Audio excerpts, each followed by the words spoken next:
Hello there, and welcome to Roundtable. I'm your host, Adam Cook.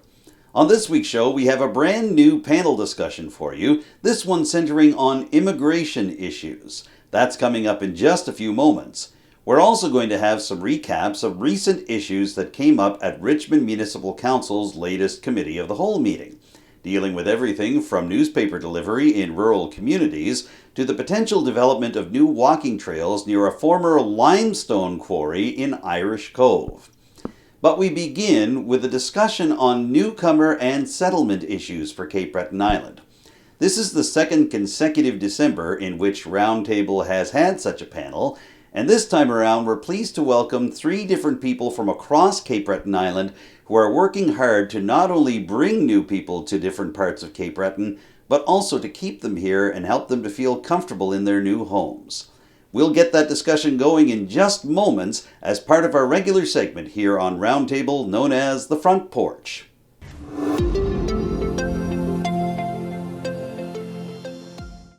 We are pleased to welcome three members of the Cape Breton Partnership who are all working with the focus of bringing newcomers to our island and also having them settle into the island and stay here long term.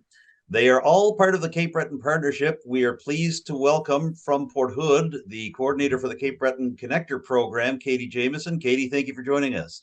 Thank you.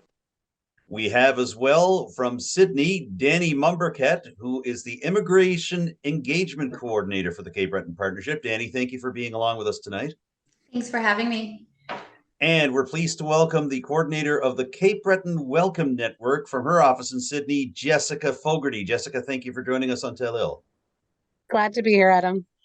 So we have a lot of ground to cover, and I'm going to get the ball rolling with yourself, Jessica, as I could, because we have done some coverage here on Telile about the Cape Breton Welcome Network and about its stops in various communities, including right here in the Strait of Canso. Can you give us a sense of where the network is located now and how things are going with it, both at an island-wide level and also on an individual community level? How are things coming along with the Welcome Network? Sure. So since taking on this role in July 2022, the network has had a few changes. We have two new welcome groups that have joined us, one in St. Anne's and one group in Sydney that is dedicated to welcoming international students. Both groups were already established, but they've decided to join the Welcome Network to collaborate with other groups and to extend their reach as well. We have a new welcome group coordinator in Port Hawkesbury, which is really exciting. His name is Amjad Iqbal. And he's really keen to give the group a new life and is currently recruiting volunteers to help with welcoming newcomers and hosting events as well. Our Inverness group is currently looking for a group chair. So if you know anyone that's interested, they can get involved by visiting our website, welcome-to-cape-breton.ca/the Welcome Network. And Norma Jean McPhee, who you know, has stayed connected with the Welcome Network by continuing to be the chair of the St. Peter's Welcome Group. And she's also continuing to work with the Cape Breton Partnership in a storyteller role. I'm glad you brought that up because I did want to ask you specifically about the storyteller role that Norma Jean and other people around the island are taking on. So what exactly is the storyteller doing? Well, we're so glad that Norma Jean stayed on with the partnership because she's just so fantastic. And I think her storytelling role is an exciting one. We have so many new faces on the island in the past couple of years and continuing to arrive. And so Norma Jean wants to hear their stories. How did they come to move to Cape Breton Island?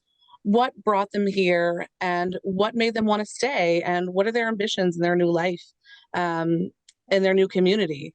When she's finished compiling and editing her first series of the stories, she's going to be releasing a podcast. So keep an ear out. All right, we'll look forward to hearing that. And do you think that helps break down any kind of initial resistance or tension or fear or any other things that might be experienced by those who are, especially those coming from another country? Do you think it helps to make things a little friendlier and for them to be able to share their experiences and their stories? Absolutely. I think it helps to, like you said, break down those barriers of, meeting someone from a country maybe that you've never met with before. There might be language barriers, and just allowing people that are born Canadian or born Cape Bretoners, that might not be used to speaking with someone from a different country, to hear their story and learn about their life a little bit, and just know that we're all people of planet Earth, and we're all the same in so many ways. And so it just helps to bring everybody onto the same level, and reduce the maybe the fear a little bit of the unknown. I am curious about the progress of some of the existing welcoming communities, and we've talked a little bit about a new person heading up the Port Hawkesbury group, looking for someone to fill that vacancy for Inverness County. There were a couple of these welcoming communities in Richmond County as well. I'm just wondering, can you give us just kind of a bit of a State of the Union address as to how they're doing? Sure. There's a group in Lewisdale. The group chair is actually Jeremy, who is our communications manager at the partnership. There's a group in Ilmadam as well. And it's Sonia is the name of the person that is chairing that group. And there's regular, as well as the group in St. Peter's, and the group in Port Hawkesbury. And there's regular events that happen regularly. They try to coordinate and host events together, so that they're bringing, because they're all small communities but close to each other, and so they're trying to bring things together and host events like trivia nights. For instance, there was recently, this August, there was a trivia night at the Boudreau Lakes Inn. Yes, Boudreau Lakes Inn. And St. Peter's. It was wonderful. It was focused on Canadian trivia, Cape Breton trivia, some international trivia, and then there was some music trivia as well, that Bill Culp brought into the mix. And so there's lots of fun things happening. Well, that's good. I'm glad to hear that. And I'm always up for music trivia myself. So I'm glad to hear that type of thing is happening with our newcomers. I wanted to shift the focus to you, Katie Jameson, and also to you, Danny Mumbercat. We're going to talk a little bit about connecting newcomers to businesses that are seeking out people in their areas of expertise. So basically, this is the employee-employer relationship. I want to start with you, Danny, because I think it might help if you explain your title a little bit. You are the Immigration Engagement Coordinator for the Cape Breton Partnership. So what exactly does that mean, and what exactly do you do? Absolutely. So as the Immigration Engagement Coordinator, I work closely with employers around Cape Breton Island, and I help them navigate the various permanent resident pathways for their employees. So with the the Atlantic Immigration Program, so the AIP, so that's very specific to the Atlantic provinces, as we are trying to attract and retain people to come to Atlantic Canada. So that is a pathway that employers use in order to attract and retain employees to their business. We also use the PNP, so it's a provincial nominee program. So it's another PR pathway that employers can use and employees can use to get permanent residency through the businesses. Okay, well, that helps out there. And I mean, it's worth noting as well, you mentioned the AIP, the Atlantic Immigration Program, that was for a long time known as the Atlantic Immigration Pilot. Of course, it's now a permanent program. Has that sense of permanency helped you in your position, and more importantly, helped employers looking for newcomers to fill those roles? I think it's just an extension. So the AIPP program, so the Atlantic Immigration Pilot Program, was a 5-year program that became permanent in January of 2022. So what happened was any business in Atlantic Canada that was previously designated under the original program needed to redesignate themselves under the permanent program. So there was and it went paper previous. Now it's strictly electronic. So we definitely had a lot of conversations and education to those particular employers and how to navigate to apply to be redesignated under the new program through the new electronic portal. With that program, there were a few changes, and it's in regards to training. So the government really wanted to make sure that the employers who were participating in the program had some education on immigration.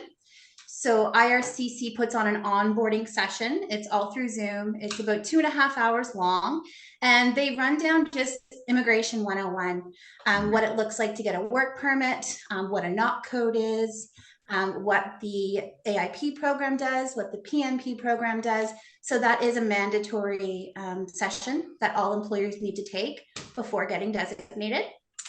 As well, they have to take an intercultural competency training. So that's done for Y-Reach out of Halifax. So some organizations may be smaller and may not have that cultural training within their organization. So it's also important to make sure that they understand that these newcomers and skilled workers and what their background is. So they do have that cultural component before they're able to endorse the employee. I'm curious, Danny, about the idea that when the project shifted from a pilot to a permanent project, that businesses had to redesignate themselves within the project. Did that give you a sense of how many of the businesses that were involved wanted to stay involved across Cape Breton Island? What were those conversations like? Yeah, definitely anyone. Well, first it's the re-education, knowing that, you were also in the pilot, that you needed to redesignate yourself. So we were having those conversations when people were calling and asking for assistance, but didn't realize they were no longer a designated employer. But however, so far this year, we have assisted 120 employers around Cape Breton to get redesignated in the program. So there's many that have definitely felt the value of why they should be involved in the permanent program. So you're really seeing some follow-up then. You're hearing good things then from both the employers and the employees as you're reaching out in this way? Oh, definitely. It's a good attraction tool in order to get people to Atlantic Canada, Cape Breton specifically, and to get them to stay, because the duration of their endorsement, they do need to stay with that particular employer.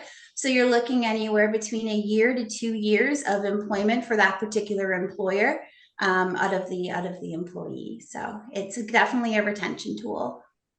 All right, we're glad to hear that that's the case. I want to shift the focus to you, Katie Jameson, speaking to us from Port Hood tonight, and you are the Cape Breton Partnership's Connector Program Coordinator. And the Connector Program's also involved in making sure that employers and employees come together. Can you help explain what the difference is between some of the things we've just been talking to Danny about, the AIP and the PNP, the nominee program, and what the Connector Program specifically does? Yeah, so my program is a little more simplistic than Danny's work.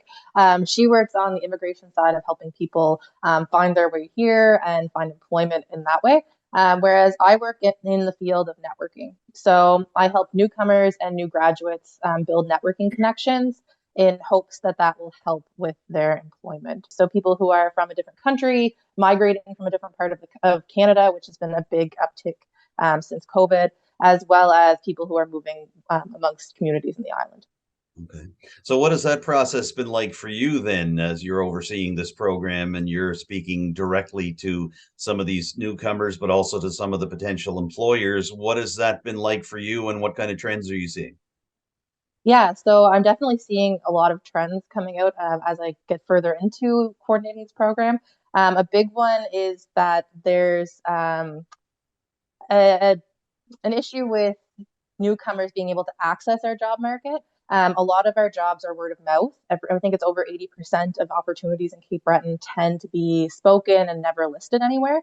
So being able to have that network, to know that person who's able to give you a foot in the door, is really, really important, and a really big obstacles that our newcomers face when they're trying to find employment. And unfortunately, when they're not able to find employment, it's really discouraging. So having programs like the Connector Program that can help bridge that gap, it's really important, and it's really, really like good work that I feel very happy to do. And when you're able to make that connection, it's important.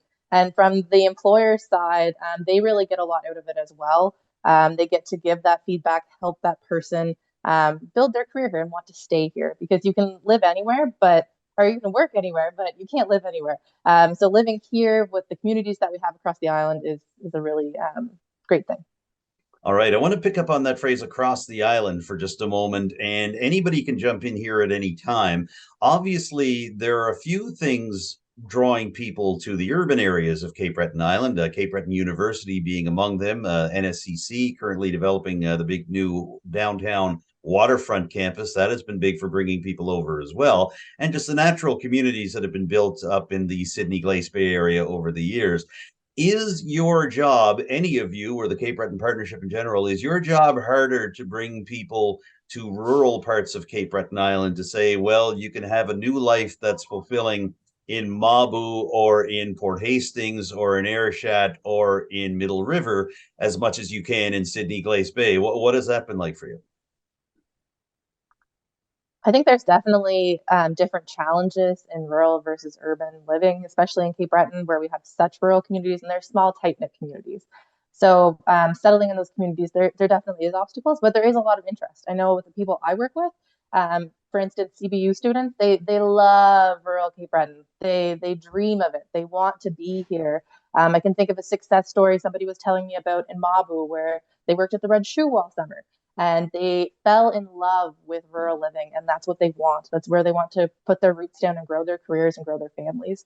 So I think that although there are obstacles, there's also really positive stories coming out of the work that we do and other organizations are doing to help encourage this. I'm glad to hear that, and we are seeing that on the local level with the attraction to Strait Area Campus as well for the NSCC in Port Hawkesbury. So we're finding a lot of people wanting to live in the rural areas as well too. Jessica, your thoughts? And I mean, the Welcome Network might have some insight on this as well too, given that there are communities all across the island. What are you finding in terms of people wanting to settle in rural communities?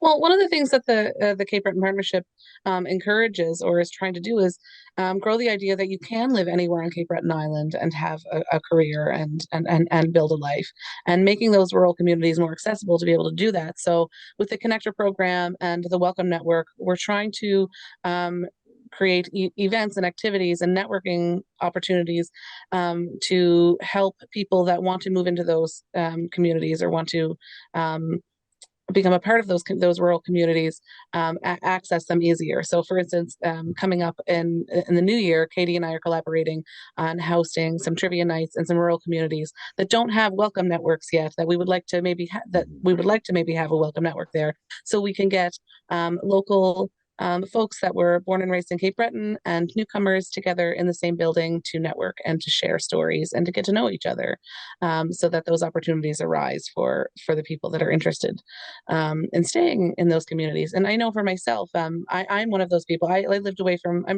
grew up in Cape Breton. I grew up in Sydney, but myself and my husband moved back here in July of 2022 after I was away for 18 years.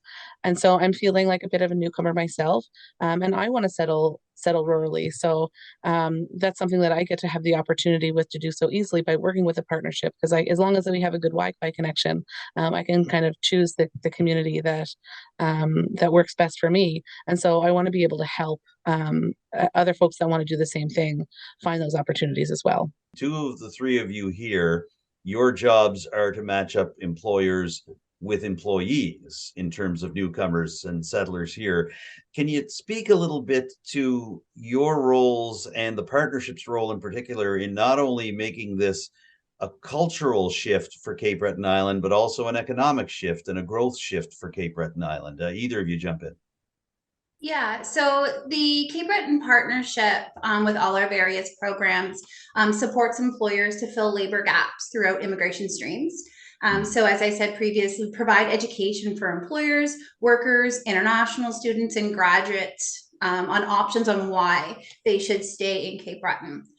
So we do have those programs that are aimed at helping the newcomers settle here, because we know that settling the family unit is as important as keeping the skilled worker in the community. And that's really exactly what Jessica and Katie do, is they interact to help to make sure that the people that we have working here are welcomed and settled.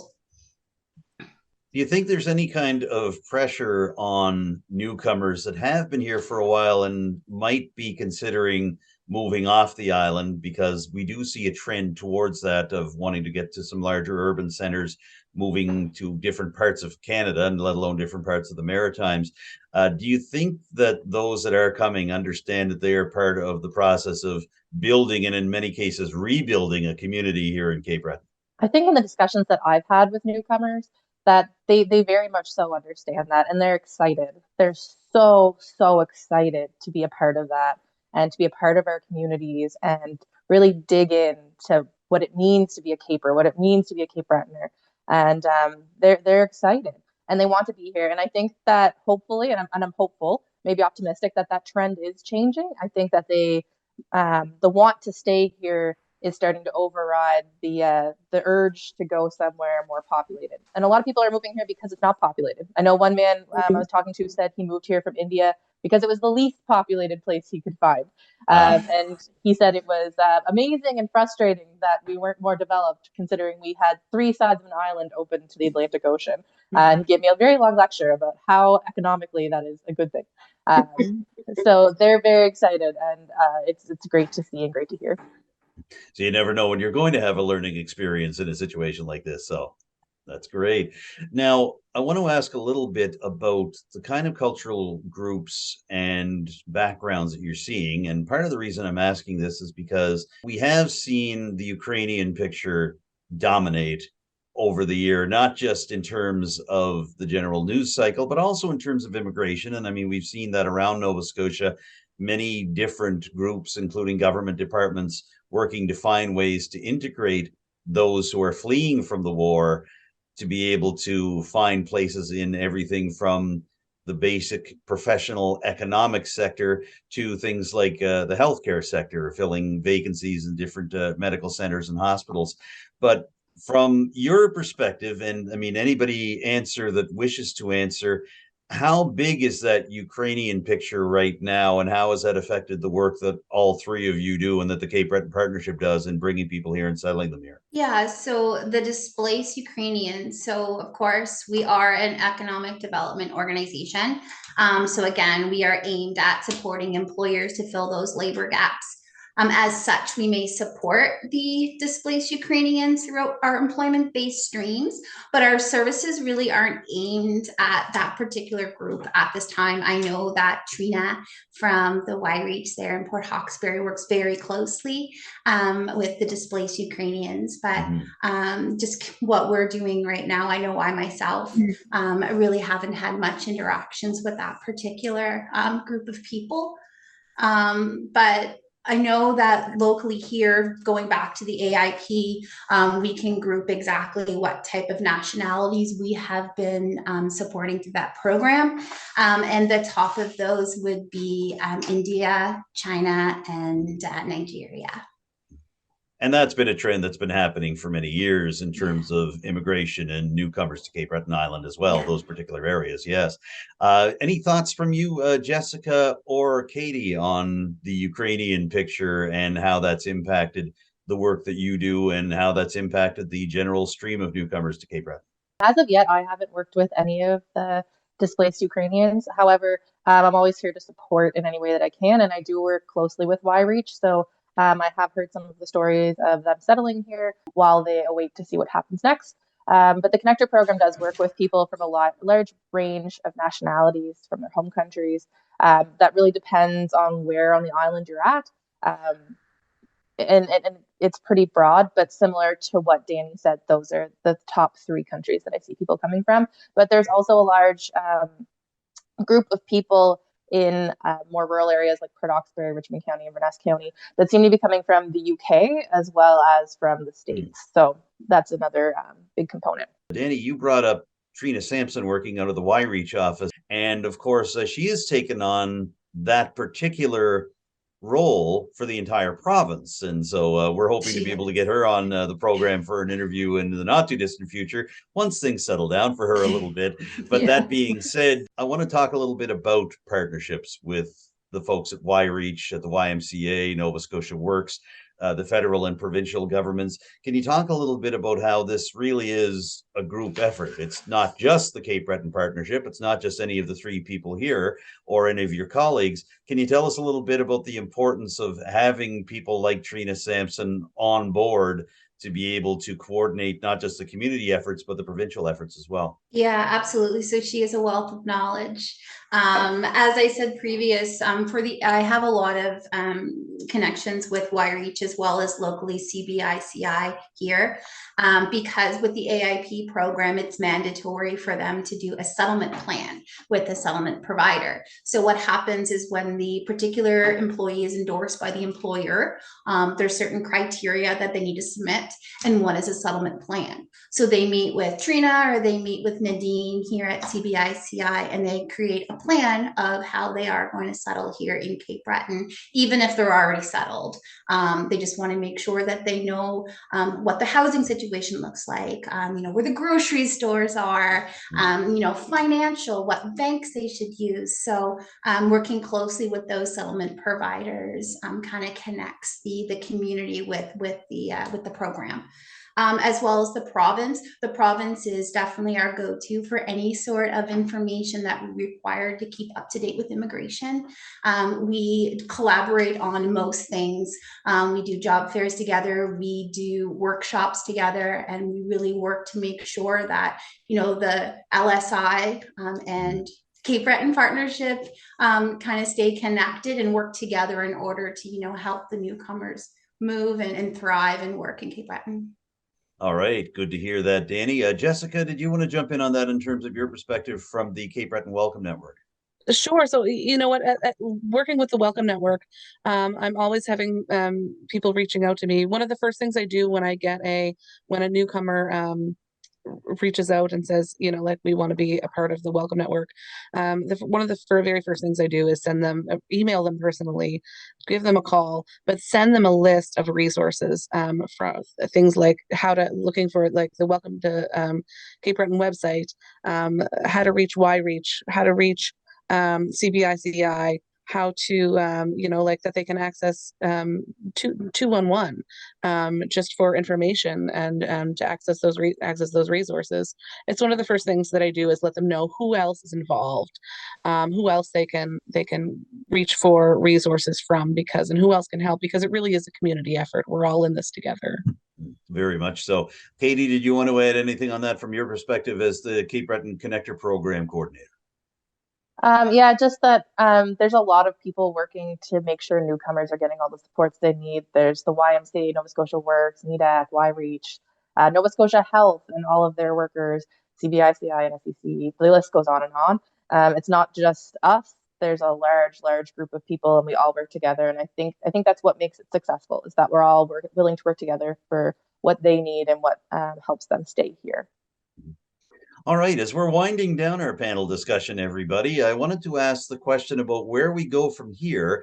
And part of the reason for that is because, Danny, you'd mentioned the provincial government and the Department of Labor, Skills and Immigration has set lofty goals for Nova Scotia to double its population to 2 million by 2060. That would mean 25,000 extra people would have to come into the province every year.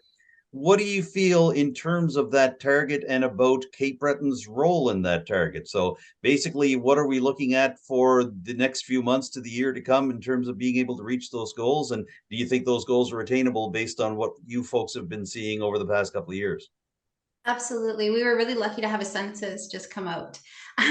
So we actually have some statistics.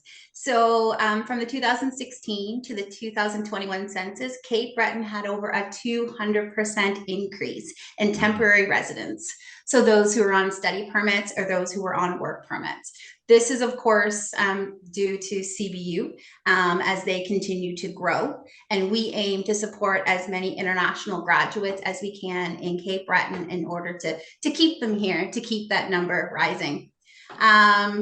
I think that the Atlantic Immigration Program is definitely a testament of people that are migrating to the area, whether they are currently here going to school or they're in other provinces where PR is definitely a little more difficult to get.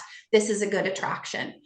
So we supported over 120 employers, as I said, with the new Atlantic Immigration Program. And as these employers come designated, it is a slow process because it's a bulk of people having to get redesignated. We'll get into supporting more endorsements. So I see that for 2023, once the employers get designated, then we'll be just doing lots of endorsements in order to kind of get them through the PR pathway. As well, the Cape Breton Partnership is actually exploring some recruitment opportunities for employers. So we have been expanding our services in that aspect. So we hope to, in the near future, be able to help and assist with some recruitment events.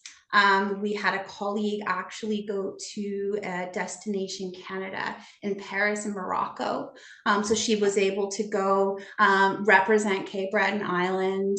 She took employers throughout the island all their job ads and was able to get those resumes, and hopefully when we're ready to rock with the recruitment, she's able to attach them to the employers that would make sense for their particular background and education. We're also able to help seasonal. So seasonal is huge for tourism here on Cape Breton Island. So with our advisor at the partnership, we're able to find solutions for seasonal employment because the AIP and the PMP is strictly full-time. So we are trying to find solutions for those particular businesses that are only on a seasonal basis. So lots of good things for the partnership. And I think that, 200% in those couple of years, we're in good shape.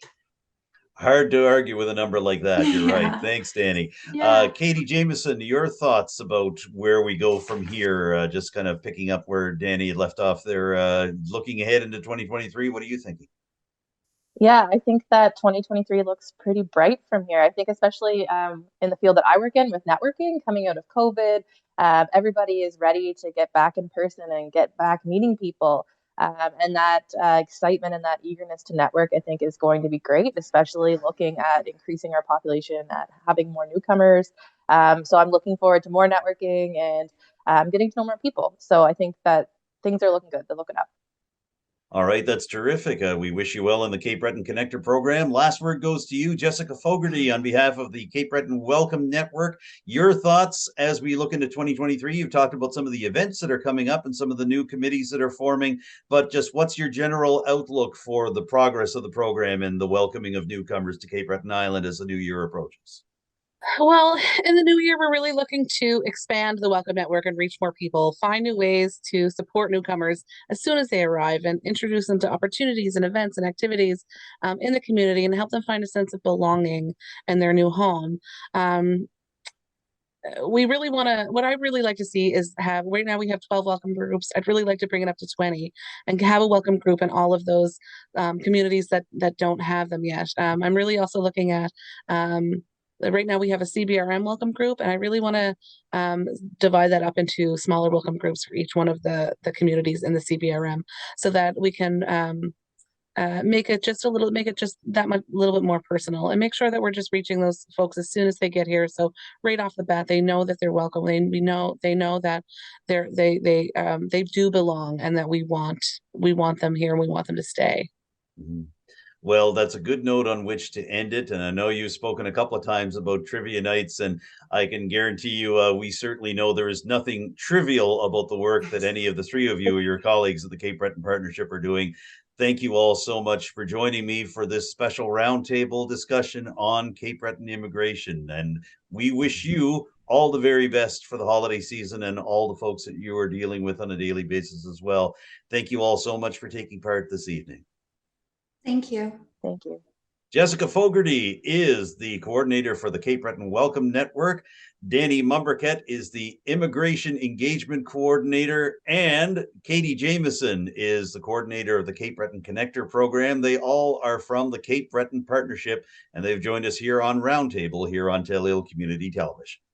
Nestled in the northeastern corner of Richmond County, along the Boudreau Lake shoreline, you'll find the community of Irish Cove. You'll also find a former limestone quarry site that has since been reclaimed and could soon be the spot where several new walking trails are developed. To get more information, here is Rita Campbell, the chair of the Johnstown Community Development Co-op Limited, speaking to the latest Committee of the Whole meeting of Richmond Municipal Council. I'm from the Johnstown Community Development Co-op, and we wanted to talk about what we're doing with the walking trail. So I'm just going to, I do have a PowerPoint there, and I'm just going to skip over the first 2 pages. because what I want to bring your attention to is the map on the third page, because a lot of people probably don't realize that there is actually some walking trails in the Irish Cove limestone quarry. And if you're not aware where that is, if you ever stopped at the look-off in Irish Cove and looked down towards the water, all the land on the side of the, between the look-off and the water is basically what we're talking about as the old limestone quarry. So to date, it was quarried from the 60s to about 2000, and it was reclaimed, which meant that it was all, you know, everything rearranged and everything. So it has actually been disturbed land, which is something important when you're talking about walking trails these days. And part of the property is above the highway, but our walking trails are all on the water side of the highway. Yeah.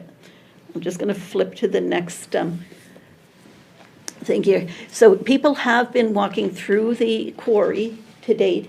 There's some soft trails. Local people have walked through there. What we want to do is do a formal trail system in through there. And we're looking at doing it in a 3-year plan, or developing it in a 3-year plan. First year, basically doing the trails that are there. There's 3 trails. One goes up by a brook. The other one goes through a meadowy area, and the third one joins basically along the old Route 4 highway, goes around a tailings pond, which is not like the tailings pond in Cheticamp, but there's beavers living there and people can skate there in the winter. So we're trying to make those, in the first year we're going to make those a little more formal, and we're going to groom them, and perhaps just take some of there's a couple of places there where we might have to smooth the property out. In the second year, we're going to extend those trails. So each of the trails that are belonging there, that are already there. There is some replanting has happened. Nova Scotia Community College and Department of Natural Resources have done some plantings in there. So in our second year proposal, we have to work with DNR to make sure our trails don't go through the planting area or work through where they planted them, the trees. And there is a dedication site already within the limestone quarry. It's up on a hill, and it's dedicated to Lynn Beckler, who was a hydrogeologist who died a few years ago. And it actually has a view of the whole quarry. In third year, actually, what I like the idea is that we're going to actually add access down to the beach. We have about 800 meters of beachfront. Provide access and provide a dark sky viewing platform over the Boudreau, because we're actually at the widest section of the Boudreau Lakes right there. And there's not a lot. You're looking across to Escazone, so that would be the first light you'd see. In order to do this, because the land, property is Crown property, we had to, if you look at the next page here, we put in an application for use of the land with the Department of Natural Resources. And the first application is quite short. They got back to us in June, and we had to do a development plan. And we just sent that in November, and they just got back to us to let us know that they're reviewing that plan. There's a number of questions they asked us after we put the first application in, and it included things like disturbing the land, which is why I mentioned that it is a quarry that has been disturbed before. Because now, in a lot of cases, if you're disturbing the land, then you do have to do an Indigenous archaeological survey. What we're planning to work on here is actually already disturbed land, so we're hoping they'll take that into consideration. It's disturbed from the quarry, and it's disturbed because there is an old highway going through there. They've also asked us, said that they're not going to we're not allowed to plant trees, we're not allowed to cut trees. And they talked a lot, or at least when they got back to me, they didn't want the ground disturbed at all, which is very difficult if you're putting signposts and things in. So we did put in our application that we do want that. The quarry is actually part 2 of what we see as a three-part plan. We own Johnstown Landing, which is the property that's right across from the church and the hall, the old hall. And we actually have a water route, a Trans-Canada Trail water route on that property. So we see the quarry, the Johnstown Landing, and eventually perhaps a path that goes up over Johnstown Mountain and comes back down to the landing to join the three. And because we have a water route, we can actually join it by water. So, you know, someone you'd have to be a good kayaker or a good hiker to do this here, but they could join. You could kayak down, you could hike the trail and kayak back. It's kind of a neat thing, because I don't know how many trails are linked that way. That's our long-term goal. But what we need right now, and why we'd like to present to you, is we would like some support to DNR, indicating that this is something that we would that would be supported from the county. It meets in with the trail development, I think, strategy that you have in that you just posted, which I think you actually included some of our pictures in that trail strategy.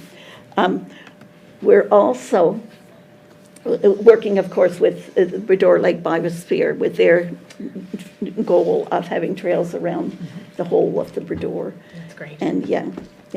So, I was talking too fast. It's only 6 minutes. That's okay.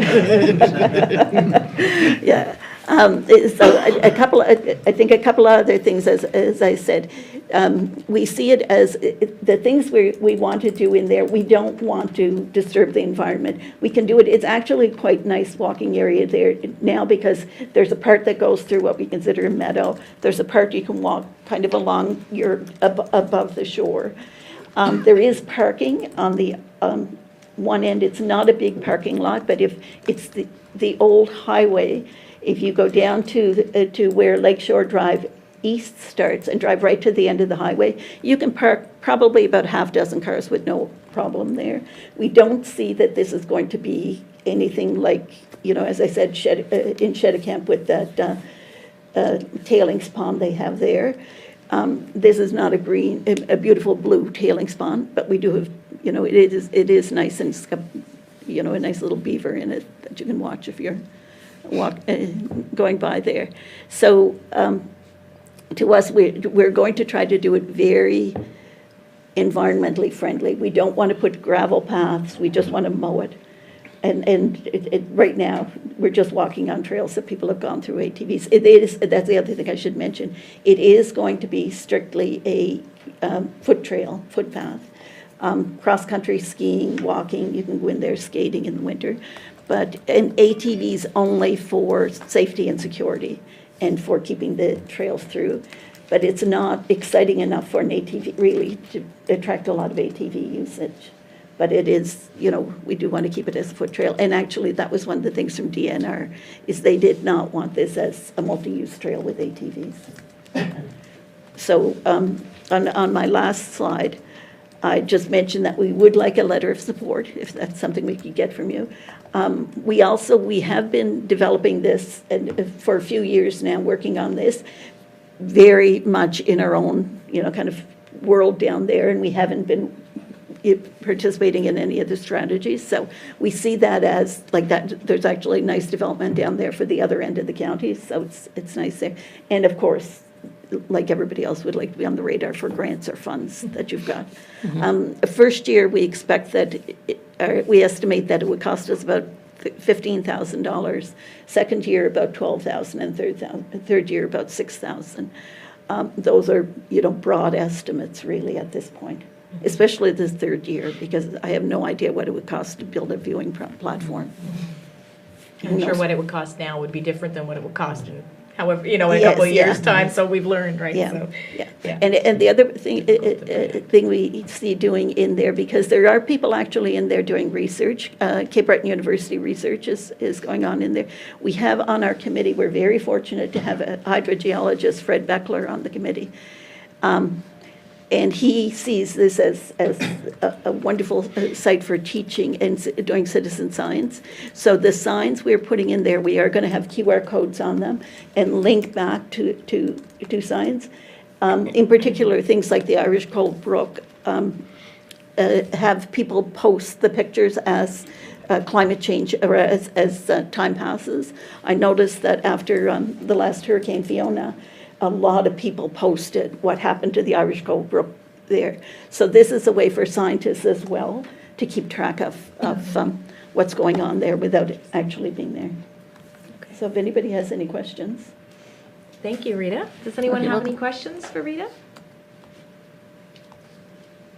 So maybe I'll just start with a quick one. Are there any other groups that are sort of also vying for use of this property, or is kind of JCDC kind of taking the lead?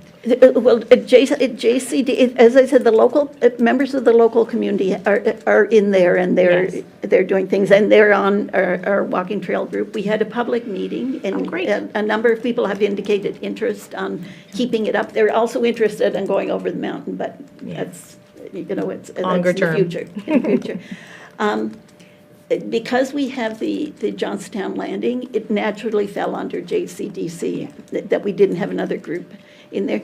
However, when we did the tree planting, Nova Scotia Community College, the Boudreau Lake seniors were planting there, JCDC it was there. There were a number of other groups that were in.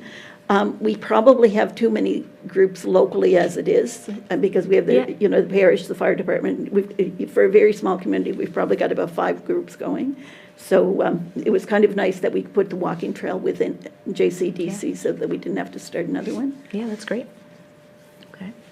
And just, so how do you get to them? Like, can you get there from the look-off, or do you have to come in? You can't get there from the look-off. We've explored that, because the other part about going over the mountain is we have to figure out how to get across the highways. Right.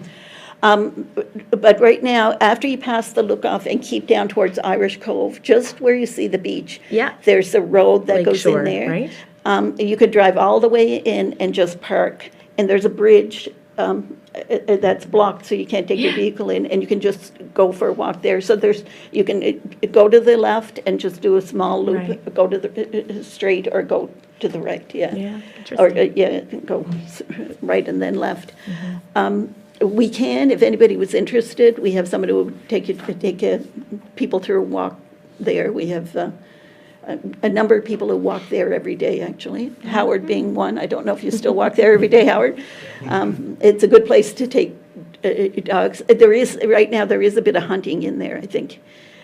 So fall time might be a little bit. Hunting season, I think, should be just about wrapped up for deer anyway. And there are on Lakeshore Drive West and Lakeshore Drive East, both have people living there, especially on Lakeshore Drive West, and they're the ones who do the trail right now. But it's more haphazard. It's like who's got kids out there that they want to keep busy for a weekend, so they go out and kind of cut brush. Maintain the trail. Yeah. Great. Okay. So I think we can certainly request or consider your request for a letter of support. I don't know, councillors, we could, this is a committee of the whole, so anything we decide here is really just a recommendation we'll take forward to a regular council meeting, but we can have a discussion here now about it, or we can just defer it to regular council, unless someone would like to make a motion or recommendation. I'd be willing to make a motion to the fact that we draft a letter to Department of Natural Resources in support of the Irish Cove Trail. Okay. Thank you, Deputy Warden. Okay, so it's been moved by Deputy Warden and seconded by Councillor Mike Digdon that we draft a letter of support to DNR for the Irish Cove Reclaimed Limestone Quarry Trails Project. That's a mouthful. Thank you for leaving that on the screen. And just so you notice, we used to call it the Irish Cove Limestone Quarry Project, but we kept putting reclaimed in there because it does say that the land has been disturbed. Sure. Yeah, the hydrogeologist advised us to do that. Okay, great. So any further discussion on that motion? All right, all those in favor, please say aye. Aye. Those opposed? Okay, that motion is carried. So we'll take that recommendation forward to regular council at the end of the month. and then it will very likely be ratified. I don't see any reason why it wouldn't, and then we'll provide you with a copy of that letter. Okay, thank you. As well. Thank you for coming in, Rita. Much appreciated. Here at Telile Community Television, we don't usually comment on the activities of other media sources serving our area. However, since this particular story has been picked up at the discussion stage by Richmond Municipal Council, we felt that we should share that discussion with our viewers. It revolves around Saltwire Media and its two dailies serving Nova Scotia customers, the Chronicle Herald and the Cape Breton Post. Earlier this fall, Saltwire announced that these two newspapers, along with several others in its network, would stop publishing on Mondays. They would only publish Tuesday to Saturday. Well, that's been taken a step further in several rural communities, including a number of communities around Richmond County. It turns out that Saltwire Media is no longer providing the paper copies of these dailies to their subscribers. Instead, the subscribers will have to go to the online editions of the Herald and the Post. St. George's Channel was one of the first communities to make a noise about this particular decision, but as you're about to hear in this conversation that took place at the Committee of the Whole meeting that took place last Monday in Arishat, several other municipal councillors around Richmond County are hearing it from their residents about the fact that the newspapers that they used to get on a regular basis aren't arriving anymore. We begin with Deputy Warden Brent Sampson, whose District 5 includes a number of the affected communities. I know many parts of rural Nova Scotia, people received notices, I believe it was back in early November. Now, when looking this up, it was a little difficult to find too much information because, of course, I guess the Chronicle Herald and the Cape Breton Post doesn't probably want to publicise it too much. But the fact that rural delivery in a lot of parts of Nova Scotia was being discontinued. Mm-hmm. There are a lot of people, we all have a lot of seniors especially within our districts that aren't all comfortable with using online versions of newspapers. I think this came as a shock to a lot of people, and I think it's a pretty big disappointment. Now, I understand it's a private business, and we obviously can't tell them what to do. But I thought it may be in the best interest of our residents to forward a letter on to Saltwire to ask them to reconsider, just based on the importance of rural news to a lot of people that may not be comfortable with using the online versions. Great points. Mm-hmm. Okay, any further comments on that? I know I've certainly heard a bit from residents about this as well, with their concerns. Mm-hmm. Any other comments on that? Yeah, I mean, same. I've certainly heard some people who are not pleased, and I think the speed at which it all, was like you find out Wednesday, Monday, no paper is a bit craziness. That said, it's a business, as Deputy Warden has said, but I do think it is incumbent upon us to just at least express our concern with that. I think, again, we're asking people in areas where internet service is not the best to access their news from Saltwire by internet. Right. So it seems like a bit backwards, right? I think we're putting people in a position that's not great. The other thing that I had read an article in CBC, I think like at the end of November or something about it, and they were saying that there were some groups who were even trying to advocate for like drop-offs in central and locations. Like for example, residents of Bluesdale are not getting the paper delivered to their door, but neither is the convenience store in the village. Right. So if we, I would be in support of a letter, and I think that we should be advocating for some type of solution that's at least gets us closer to, I can understand if door to door does not make sense, but my understanding, they're delivering newspapers in Cape Breton. So a stop at some locations may be possible and be feasible economically. Okay. Councillor or Deputy Warden, you had... I was thinking, I'm not sure if this is something that we'd want to make contact with the NSFM as well, only because it's something that, it's a province-wide issue, not just here, obviously. And maybe it would have a little more weight coming from the Nova Scotia Federation of Municipalities or several municipalities, at least. we may want to copy them on that correspondence. Yeah. Because I'm sure we're obviously not going to be the only ones that are hearing this. It's going on all over the province. And we could certainly encourage other municipalities through NSFM to reach out in a similar regard. Yeah. Yeah. Okay, so you'd be looking for a letter then, just expressing our concern about the lack of home delivery and encouraging the company to consider at least drop-offs in central locations in various communities, and encouraging other municipalities to express the same concern. I mean, I think we would want to request that they resume door-to-door delivery, but that if that's not possible, then could we get to a second solution even? Yeah. Not ideal, but at least it would be more accessible than. Because I can think of some pretty large areas, even within my district, where they wouldn't have a store anywhere, within a half an hour even, right?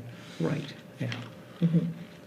Yeah, for sure. Okay, well, certainly, that seems to make a lot of sense. I don't know, councillors, if you would have any comments on that?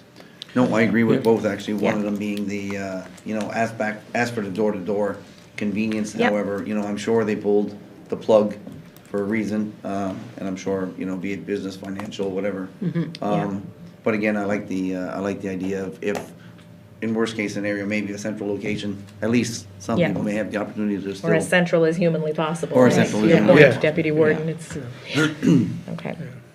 Okay, so could I have a motion to that effect, that a letter be written requesting the resumption of door-to-door delivery, or at least considering drop-offs in semi-central locations and encouraging other municipalities to do the same? I'll make that motion. Thank you, Deputy Warden. Second? Thank you, Councillor Melanie Sampson. Any further discussion on that item? Okay, all those in favor, please say aye. Aye. Aye. Those opposed? Okay, that motion is carried. And that wraps up this week's edition of Roundtable. Thank you for tuning in, and a big thank you to my panelists this week, Danny Mumberket, Katie Jameson, and Jessica Fogarty of the Cape Breton Partnership. Special thanks to my colleagues at Telile Community Television, Callen Cowan, Nick Boudreau, and Becky Bourinot, for filming and formatting the footage from Richmond Municipal Council's latest Committee of the Whole meeting. If you have any thoughts or comments on what you've seen over the past hour on Roundtable, or you'd just like to make suggestions for future panel discussions, I'd love to hear them. You can contact me directly. My phone number is 902-625-8863, and the best email address to use is adamjrcook, cook with an E, @gmail.com.